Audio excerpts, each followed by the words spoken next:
जय हिंद दोस्तों, स्वागत है आपका मेरे YouTube चैनल में। और स्टॉक मार्केट के जो हम कोर्स की जर्नी पे आगे बढ़े हैं, हमने पहले 2 चैप्टर कवर किए थे जिसमें हमने सीखा था कि क्यों इन्वेस्ट करना है और कहां पे इन्वेस्ट करना है। अब उसी जर्नी में आगे बढ़ते हुए हम और बारीकी से जानेंगे कि ये स्टॉक मार्केट होता क्या है और इसमें कितने इंटरमीडियरी यानी कि कौन कौन स्टेक होल्डर है इसमें। जब हम कोई शेयर को बाई या परचेज करते हैं या फिर सेल करते हैं तो पूरा प्रोसेस कैसे वर्क करता है, आज उसके बारे में जानेंगे। लेकिन आगे बढ़ने से पहले अगर आपने वो पिछले 2 वीडियो नहीं देखे हैं, why invest and where to invest, तो मैं रिकमेंड करूंगा आप उसको जाके जरूर देखें। और आगे बढ़ने से पहले उस सेंस को बना लें कि क्यों इन्वेस्ट करना है और कहां पे इन्वेस्ट करना है। इसी वीडियो सीरीज में और डेली हम वीडियोस डालते रहेंगे, शॉर्ट वीडियोस डालूंगा ताकि आप उस टॉपिक को अच्छे से ग्रास्प कर पाएं और आगे अपनी समझ बना पाएं। तो चलिए शुरू करते हैं, आगे बढ़ते हैं और सबसे पहले जानते हैं कि ये स्टॉक मार्केट आखिर होता क्या है। बेसिकली जैसे अगर आप किसी भी किराना स्टोर में जाएं या सब्जी मंडी में जाते हैं तो आप वहां जाके सब्जी खरीदते या कोई सामान खरीदते हैं किराना स्टोर पे, आप डायरेक्ट मैन्युफैक्चरर या फिर फार्मर से तो डील कर नहीं रहे हैं, आप इंटरमीडियरी से डील कर रहे हैं जो ऑलरेडी फार्मर से खरीद के मार्केट में लेके आया है और वहां पे बहुत सारे सेलर्स मौजूद हैं उस मार्केट में। आप किसी भी मार्केट सेलर से अपने हिसाब से जाके जहां पे आपको समझ आता है आप जाके ले लेते हैं। उसी तरह स्टॉक मार्केट एक ऐसी जगह है जहां पे बायर और सेलर आते हैं और आपस में ट्रांजैक्शन करते हैं। अगर आपको शेयर खरीदना है तो आपको स्टॉक मार्केट में जाना पड़ेगा, अगर आपको शेयर बेचना है तो भी आपको स्टॉक मार्केट में जाना पड़ेगा। तो यही चीज यहां पे इस चैप्टर में यहां पे समझाई गई है। और आगे अगर आप बढ़ के देखें इसमें तो इसमें बताया गया है कि मार्केट पार्टिसिपेंट्स कौन है और उनको रेगुलेट कौन करता है। बेसिकली बहुत सारे तरीके के मार्केट पार्टिसिपेंट्स होते हैं, मतलब जो शेयर्स खरीदना और बेचना चाहते हैं। सबसे पहले आते हैं डोमेस्टिक रिटेल पार्टिसिपेंट, यानी कि मैं और आप जैसे लोग, जो आम लोग हैं जिनको अपने पर्सनल अकाउंट में शेयर्स खरीदने हैं और बेचने हैं, तो उनको बोला जाता है डोमेस्टिक रिटेल पार्टिसिपेंट्स। अब उसके अलावा आते हैं एनआरआईज और ओसीआई, यानी नॉन रेजिडेंशियल इंडियंस और ओवरसीज सिटीजन ऑफ इंडिया, जो इंडिया में नहीं रहते, विदेश में रहते हैं और उनको भी अगर इंडिया में खरीदना बेचना है तो भी वो एज अ मार्केट पार्टिसिपेंट सामने आते हैं। उसके बाद आते हैं डोमेस्टिक इंस्टीट्यूशंस। ये डोमेस्टिक इंस्टीट्यूशन कौन है? ये कॉरपोरेट जगत के लोग हैं, जैसे कि LIC, life insurance corporation of India, जिनको अपने पैसा उनके पास है उनको इन्वेस्ट करना है। जैसे हम और आप जो पॉलिसीज खरीदते हैं और अपना प्रीमियम पे करते हैं, तो LIC उस पैसे को फर्दर स्टॉक मार्केट में अपने समझ के साथ इन्वेस्ट करता है, तभी वो रिटर्न्स देता है हमें अपनी पॉलिसी पे। वरना आप सोचिए, पैसा सबसे लेके फिर वो रिटर्न कैसे बना के दे रहा है। तो वो कुछ पैसा स्टॉक मार्केट में डालता है, कुछ फिक्स इनकम इंस्ट्रूमेंट्स में, बॉन्ड्स में, गोल्ड वगैरह में, उन सब चीजों में डाल के वहां से जो रिटर्न जनरेट करता है, अपना कमीशन काट के हमें वो रिटर्न्स देता है। नेक्स्ट पार्टिसिपेंट्स जो आते हैं एसेट मैनेजमेंट कंपनीज, जो डोमेस्टिक है, जैसे कि आपके म्यूचुअल फंड्स।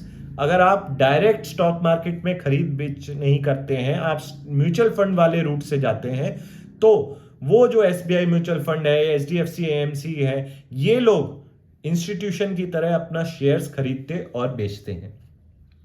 और लास्टली आते हैं फॉरेन इंस्टीट्यूशनल बायर्स, इन्वेस्टर्स जो होते हैं, मतलब जो बाहर के इंस्टीट्यूशंस, बाहर के कॉर्पोरेट जगत के लोग, बाहर के पेंशन फंड्स, बाहर के गवर्नमेंट, आपने अगर सुना हो जैसे सिंगापुर गवर्नमेंट, दुबई गवर्नमेंट, ये सब भी इंडिया में इन्वेस्ट करते हैं।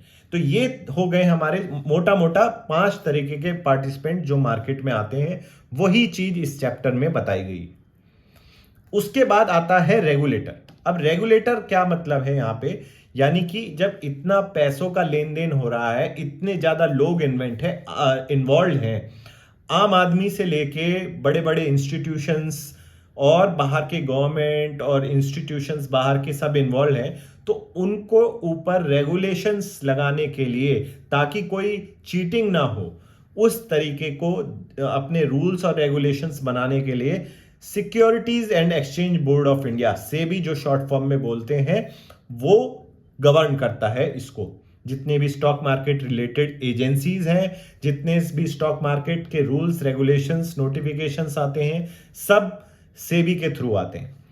बेसिकली इनका यहाँ पे बताया गया है, इट इंश्योर्स कि बिजनेस फेयरली रन किया जाए, स्टॉक मार्केट ब्रोकर्स जो हैं वो अपना काम सही से करें, पार्टिसिपेंट्स यानी कि जैसे रिटेल इन्वेस्टर या इंस्टीट्यूशन, अब मान लीजिए इंस्टीट्यूशंस के पास ज्यादा पैसा है, ज्यादा पावर भी होती है पैसे के साथ, तो वो कहीं रिटेल इन्वेस्टर्स का बेवकूफ तो नहीं बना रहे कुछ ऐसी प्रैक्टिसेस मिली भगत करके, तो ये चीज भी सेबी देखता है।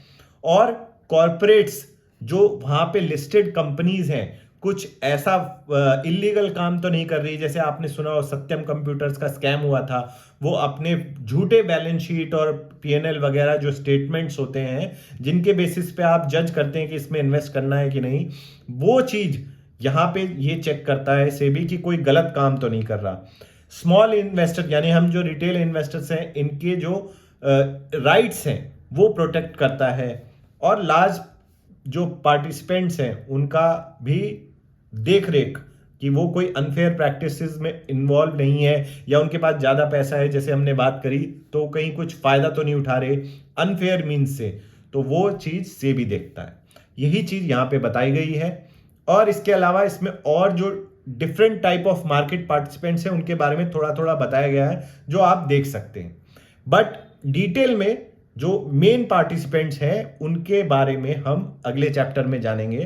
तो हम मूव ऑन करते हैं नेक्स्ट चैप्टर पे जिसका नाम है मार्केट इंटरमीडियरीज, यानी कि मार्केट के बीच में कौन कौन से लोग हैं जो अपने इंटरेस्ट की वजह से और अपने काम की वजह से इन्वॉल्व हैं। तो यहां पे नेक्स्ट चैप्टर में हम मार्केट इंटरमीडियरी के बारे में जानने की कोशिश करते हैं, और इस चैप्टर में यह बताया गया है कि कौन कौन से मेजर जो पार्टिसिपेंट्स हैं, जो बेसिकली स्टेक होल्डर्स हैं, जो पूरी जो प्रोसेस है, जो मैंने आपसे कहा था कि आप जब एक शेयर खरीदते और बेचते हैं तो बीच में काफी सारी एजेंसीज इन्वॉल्व होती हैं, उनके बारे में एक बार डिटेल में जानते हैं। तो सबसे पहले आ जाता है स्टॉक ब्रोकर। अब स्टॉक ब्रोकर से क्या मतलब है, तो जैसे हमने अपने पुराने एग्जाम्पल में देखा, जैसे सब्जी मंडी का हमने एग्जाम्पल लिया था, तो वो सब्जी मंडी को हम इक्वेट कर सकते हैं एक्सचेंज के साथ, यानी कि जहां पे जाके आप खरीद और बेच सकते हैं अपना माल, और खरीद भी सकते हैं सब्जी वगैरह जो भी खरीदने जाते हैं वहां पे आप बेच भी सकते हैं, खरीद भी सकते हैं। अब एक्सचेंज अगर वो काम करता है तो आप सबसे पहले समझिए इंडिया में दो एक्सचेंज है, एक तो हो गया एनएसई और दूसरा है BSE, national stock exchange, Bombay stock exchange. अब बॉम्बे स्टॉक एक्सचेंज नाम से समझ में आता है मुंबई में है, लेकिन और लोगों को लगता है नेशनल स्टॉक एक्सचेंज दिल्ली में, नहीं, एक्चुअली में दोनों ही स्टॉक एक्सचेंज बॉम्बे में ही यानी कि मुंबई में ही सिचुएटेड है, और दोनों का काम है शेयर्स के खरीदने और बेचने में हमारी मदद करना। लेकिन अब हम डायरेक्ट जाके वहां पे नहीं बोल सकते कि बॉम्बे स्टॉक एक्सचेंज के ऑफिस में कि हमें ये शेयर खरीदना है बेचना है, उस चीज को फैसिलिटेट करने के लिए यहां पे रखे गए हैं ब्रोकर्स, वहीं पे आ जाता है द स्टॉक ब्रोकर। अब स्टॉक ब्रोकर जो है एक फाइनेंशियल इंटरमीडियरी यानी कि बीच में जो एजेंट एक आ गया है जिसके थ्रू आप शेयर्स खरीदते और बेचते हैं। अब ये सारे जो स्टॉक ब्रोकर्स होते हैं ये सेबी के अंडर आते हैं, इनको अपनी गाइडलाइन जो भी वहां से मिलती हैं वो फॉलो करनी पड़ती हैं। अब आप कौन से स्टॉक ब्रोकर पे जाएं इससे फर्क नहीं पड़ता, जितने भी स्टॉक ब्रोकर्स हैं वो काम तो एक ही करके देंगे, लेकिन उसमें फर्क कहां जाता है कि उनके ब्रोकर प्लेटफॉर्म कितना सिंपल है। जैसे हम जीरोधा का देखते हैं, काइट जो इनकी मोबाइल एप्लीकेशन और वेब एप्लीकेशन है, दोनों ही बहुत सिंपल फ्रेमवर्क है, ऐसे ही ग्रो है। और जो पुराने टाइम के जो ब्रोकर्स हैं, जो फुल सर्विस ब्रोकर जिनको बोला जाता है, शेयर खान हो गया, मोतीलाल ओसवाल, उनके आप टर्मिनल देखेंगे तो थोड़े से कॉम्प्लेक्स और पुराने जमाने के लगते हैं।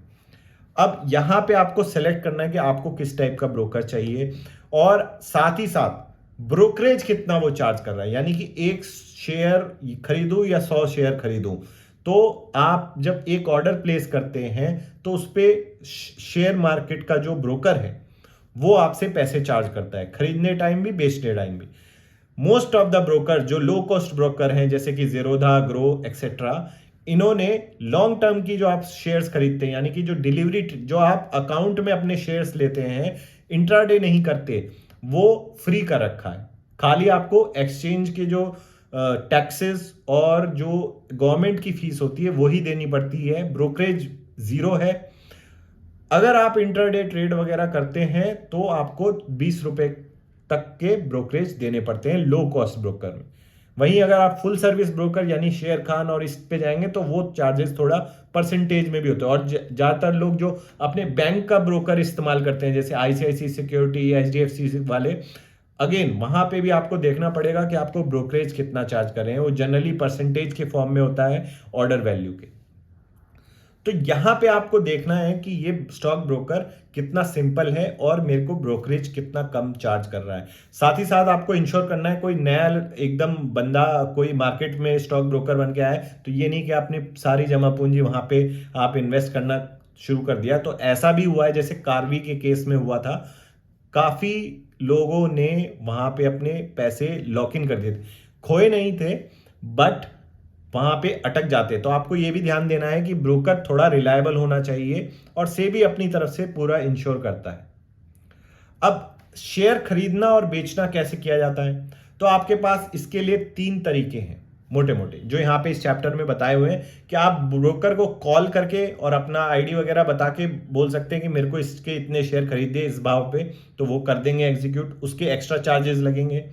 आप डू इट योरसेल्फ भी कर सकते हैं, यानी अपने आप ट्रेडिंग टर्मिनल जो काइट का, और वो हम देखेंगे भी आगे चल के कोर्स में कैसे होता है, और वहां से आप डायरेक्ट खरीद सकते हैं मोबाइल एप्लीकेशन से भी और वेब एप्लीकेशन से भी।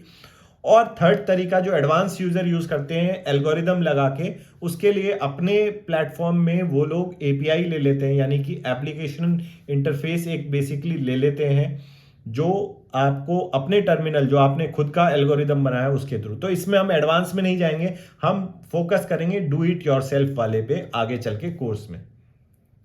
अब ये कोई अच्छे ब्रोकर की जो निशानी होती है वो यही यहां पे बताई गई है कि आपको एक्सेस टू मार्केट देता है और अलाउ करता है ट्रांजैक्ट करने के लिए। ट्रेडिंग अगर आप करते हैं तो उसके लिए मार्जिन, यानी कि आपको पैसा की मार्जिन देता है कि इतने की आपके, मान लीजिए आपके अकाउंट में 1 लाख रुपए हैं और आप 5 लाख की ट्रेड लेना चाहते हैं तो वो भी फैसिलिटी यहां पे प्रोवाइड करी जाती है, कुछ कॉस्ट उसकी एक्स्ट्रा लग सकती है। सपोर्ट कितना देता है, और डेली के कॉन्ट्रैक्ट नोट, यानी कि जो भी बही खाता आज के आपके दिन की खरीद और बेच का हुआ वो डेली भेजता है कि नहीं, और फंड ट्रांसफर जो है आपके ट्रेडिंग और बैंक अकाउंट के बीच में करवाता है कि नहीं। साथ में बैक ऑफिस एक बेसिकली आपके जो पीछे आपके बैक ऑफिस, यानी कि एक एक्स्ट्रा एक आपको इंटरफेस दिया जाता है जहां पे आप अपनी सारी रिपोर्ट्स, मंथ का पीएनएल, डेली पीएनएल और ये सारे थोड़ा और हम आगे चल के देखेंगे कैसे कैसे क्या होता है। अब जब आप शेयर खरीदते बेचते हैं तो उसके बाद और कुछ इसमें पार्टिसिपेंट्स आते हैं बीच में पिक्चर में, तो इनको बोला जाता है डिपॉजिटरी पार्टिसिपेंट्स। अब कैसे प्रूव होता है कि आपने एक प्रॉपर्टी खरीदी, तो प्रॉपर्टी के पेपर्स दिखा के। सेम केस में पहले जब डीमैट नहीं था तो शेयर्स के खरीद और बेच ऐसे ही पेपर्स दिखा के हुई थी। और अगर आपने वो मूवी जो टीवी सीरीज है जो यहाँ पे बताई हुई है हर्षद मेहता स्कैम वाली सोनी लाइव पे, वो नहीं देखी है तो उसको आप देख सकते हैं। उसमें बहुत अच्छे से दिखाया कैसे उसका मिसयूज किया जाता था पहले के टाइम पे, क्योंकि आप पेपर के फॉर्म में ले रहे हैं तो उसको आप डुप्लीकेट पेपर भी बना सकते हैं और भी कई तरीके से आप उसको फेरबदल कर सकते हैं। तो 1996 में जो है डीमैट का कॉन्सेप्ट आया, यानी कि डीमटेरियलाइज फॉर्म ऑफ शेयर्स, यानी कि जो भी आप शेयर्स खरीद रहे हैं वो डिजिटल फॉर्म में आपके एक अकाउंट में क्रिएट हो जाएंगे और वहीं पे रखे रहेंगे। यानी कि जैसे मान लो मैं इन्फोसिस का एक शेयर खरीदता हूं तो पहले मैं ब्रोकर टर्मिनल पे जाके इन्फोसिस का शेयर बाय करूंगा, और वो शेयर्स जब कोई सेल कर रहा होगा उस प्राइस में तब उसके डीमैट अकाउंट से उठ के शेयर मेरे डीमैट अकाउंट में आ जाएगा। अब ये काम करता कौन है, ये काम जो है डीमैट अकाउंट को मैनेज करने का काम इंडिया में 2 एजेंसी हैं। एक है सीडीएसएल जो यहां पे बताई गई है और दूसरी है NSDL, national securities depository limited and central depository services limited. दोनों ही एक एनएससी की एक बीएससी की है, बट काम सेम करती हैं, बेसिकली आपके डीमैट अकाउंट को मैनेज करना जिसमें आपके खरीदे हुए शेयर्स स्टोर किए जाते हैं। तो इतना आप समझ सकते हैं बिल्कुल सिंपल टर्म्स में। जब भी आप किसी ब्रोकर के साथ अकाउंट खोलते हैं, अगेन ये नहीं कि आप CDSL में जाके अपना अकाउंट खुलवाना पड़ता है। जब भी किसी ब्रोकर के साथ आप अकाउंट खोलेंगे तो वो आपका एक ट्रेडिंग अकाउंट खोलेगा जो उस ब्रोकर का साथ होगा, और दूसरा एक डीमैट अकाउंट खोलेगा जो डिपॉजिट DP के पास होगा, डिपॉजिटरी पार्टिसिपेंट, यानी कि CDSL या NSDL। अब वो डिपेंड करता है कौन सा ब्रोकर है। ज़ेरोधा के केस में वो CDSL होता है, किसी के केस में वो NSDL भी हो सकता है, फर्क कुछ नहीं पड़ता, अपने को उससे कोई फर्क नहीं पड़ता। नेक्स्ट पार्ट आ जाता है बैंक्स। अब बैंक्स क्या करते हैं, बेसिकली बैंक्स का क्या काम है, पैसा देना और डालना। तो जब आप एक ब्रोकर के साथ अपना अकाउंट खोलते हैं, उस ट्रेडिंग अकाउंट में आपके पैसे होने चाहिए, तभी आप कोई शेयर्स खरीद या बेच सकते हैं। लेकिन आपके पैसे तो हैं बैंक अकाउंट में, तो दोनों को लिंक किया जाता है। जैसे कि मेरे ज़ेरोधा अकाउंट से मेरा SBI अकाउंट लिंक्ड है, अब उस लिंक्ड अकाउंट से ही मैं अपने पैसे ब्रोकर के अकाउंट यानी कि ट्रेडिंग अकाउंट जो मेरा खुद का है उसके साथ, उसमें मुझे ट्रांसफर करने पड़ते हैं। सेम जब मैं कोई शेयर बेचूंगा और मेरे अकाउंट में पैसे आएंगे ट्रेडिंग अकाउंट में, तो मुझे उसको एक्स्ट्रा दोबारा एफर्ट लगा के ट्रांसफर आउट करना पड़ेगा अपने बैंक अकाउंट में। तो बेसिकली यही सिंपल सा टर्म में आप समझ सकते हैं कि बैंक अकाउंट एक लिंक्ड होना चाहिए आपका। ज़ेरोधा आपके पास एक प्राइमरी और 2 सेकेंडरी अकाउंट्स का भी ऑप्शन देता है। अब जो ये प्रोसेस है ये तो हम समझ गए, लेकिन इसके अलावा एक और पार्टिसिपेंट है जो बेसिकली एजेंसी है, जिसका नाम है NSE क्लियरिंग लिमिटेड या इंडियन क्लियरिंग कॉरपोरेशन। 2 ऑर्गेनाइजेशन है जो बेसिकली काम करते हैं, जो बीच का काम, यानी कि जैसे मैंने एक इन्फोसिस का शेयर खरीदा, सबसे पहले मैं अपने अकाउंट से, बैंक अकाउंट से ट्रेडिंग अकाउंट में पैसा लाऊंगा, फिर वहां से शेयर खरीदूंगा। शेयर खरीदने के बाद जब वो एग्जीक्यूट होगा, यानी कि मेरे डीमैट अकाउंट में आने के लिए दूसरे के डीमैट, जिसने मुझे बेचा है, उसके डीमैट अकाउंट से मेरे डीमैट अकाउंट तक लाने का जो प्रोसेस है, वो जो सेटलमेंट होता है, वो ये ऑर्गेनाइजेशन करती है। NSE clearing limited and ICCL दोनों जो है कि एक NSE की एक BSE की, वही सिंपल बात है, ये मिलके अपना चला रहे हैं। इनको बोला जाता है क्लियरिंग कॉरपोरेशंस। अब ये करते क्या है, बेसिकली आपके जो जितने भी दिन के ट्रांजैक्शन होते हैं उनको सेटल करते हैं, यानी कि डीमैट अकाउंट में दूसरे के डीमैट अकाउंट से लाने तक का जो प्रोसेस आप समझ सकते हैं, जो at the end of the day balance होना चाहिए, जितने बेचे हैं उतने आपके अकाउंट में आ जाने चाहिए डीमैट अकाउंट में, और जिसने बेचे हैं उसके डीमैट अकाउंट से वो कट के आपके अकाउंट में ऐड हो जाने चाहिए।